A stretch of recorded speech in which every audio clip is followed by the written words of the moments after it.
in each person's life, whether he's a Hindu or a Christian or a Muslim or a Jew or a Sikh or any religion, for Jain, Buddhist, there are certain milestones in every person's life. Even if you're a cave dweller, as long as you're Homo sapien, there are certain steps each has to cross in one's life. These steps have been, as man evolved, got civilized, these steps have been codified. So made into meaningful phases of life. So one can understand what these phases are as far as life is concerned. And act accordingly. Very true, act accordingly. And they've been given what you call a name, a format. That's when you come to live in a civilized society. That's when you come to live in a nagara or a grama, where you live together in a commune. Nagarik, when you say it Hindi, Nagar is township, Nagarik. So civil, that's you've got civil laws, because you're civilized. So in your life also you have that, where you have some codes of living. In the Indian civilization, over the last few millennia, these codes have been formed. They've been given names. In fact, there are 16 steps that a man goes through in his life. 16 phases that a man goes through his life. These have been collectively called as Shodasa Samskara. The word Shodasa meaning 16 in the Sanskrit language, and Samskara are the acts that you do at each of these steps. The word Kar in Samskara, Kar is to do. Kar, your hand is also called Kar. Okay, that's to do. And you say some means, some there mean to do it well. To do it with a sense of understanding. So you understand what you're doing and do it well. At the requisite phase of your life. For example, in your youth, you get married. Okay, that's an important step, because that's when you can procreate. You can't say I'm going to get married at the age of 80, because you can't procreate then. So that's the purpose of one of the key purposes of living, of having been born, so that you create the next generation to procreate. Okay, so that is something you do at the age of when you're young. It's from then on, that's the first step, it's called Garbhodhan. Okay, that's the first step. Like that, each step is there.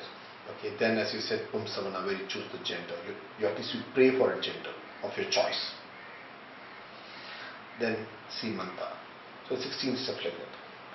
Then, so marriage is the step before that. No? Okay. So the 16th step, where then you got a step called Yajnopavita, where you go in for knowledge. The knowledge is not just knowledge of Veda or Purana or Upanishad. Neither is it just Brahminic knowledge. It's knowledge of all sorts. So like this, we have 16 steps, right from starting of the stage where the conception takes place to the death of a person. The 16 levels. So the first 3 levels, the child itself is not aware. It's before birth. So 16 levels in the life of a life, not just life of a person. It goes beyond the life of a person. It goes to the life of a life. That's what we call Shodasa Samskara. The first few stages are done by your parents. The first 3 steps are done by parents even before you're born. Then the next few are done by parents as you come along. That is, they do the naming ceremony. After you're born. After you're born. Namakarna. They give you a name. How do they give you a name? By what they wish to call you by.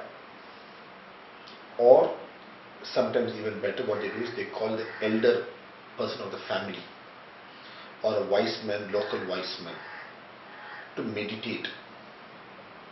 And then in that meditation of that wise man, whom the family respects, the name that the wise man comes up with, because he sees the qualities when he meditates in the young child.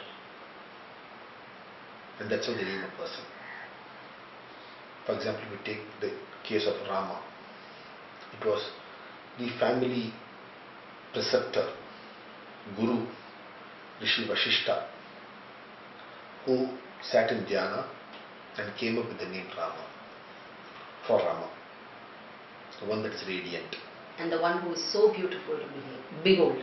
Is that much Ramya. Is such a sight. Because the baby was so beautiful. So he came up with the name. It Similarly, radiated so much of beauty. Similarly, the name of Krishna. It was Rishi Garga, whom we also call as Garga Muni, who was the family preceptor of the Nanda clan, who sat in meditation along with his wife in front of the young child, and then the name they came up was Krishna, because it was a dark, glowing one, a dark child. Krishna means dark. And Krishna there was not just dark as Black. dark in color alone, but Krishna, as we all know now, reading about him, he's a mystery. He is all shades of personalities, character, and everything that you can think of. And that is what Garga Muni divined. I mean, he is so dark, he is unexplainable, unfathomable. So that's why he gave him the name Krishna, not just only because of his external color. So it's the depth the darkness holds. That is Krishna.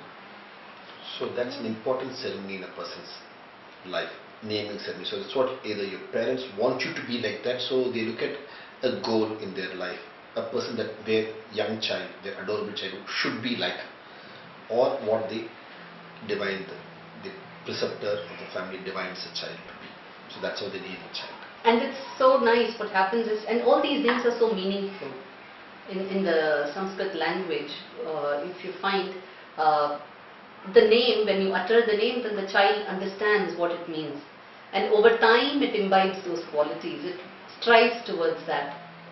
So automatically every time somebody calls the child by that name, you're subconsciously molding the child towards that name. If the child knows the meaning of the name, and if the name has a meaning. Nowadays when many names don't have any meanings, or you're not able to understand what the meaning of the name is, then you're lost.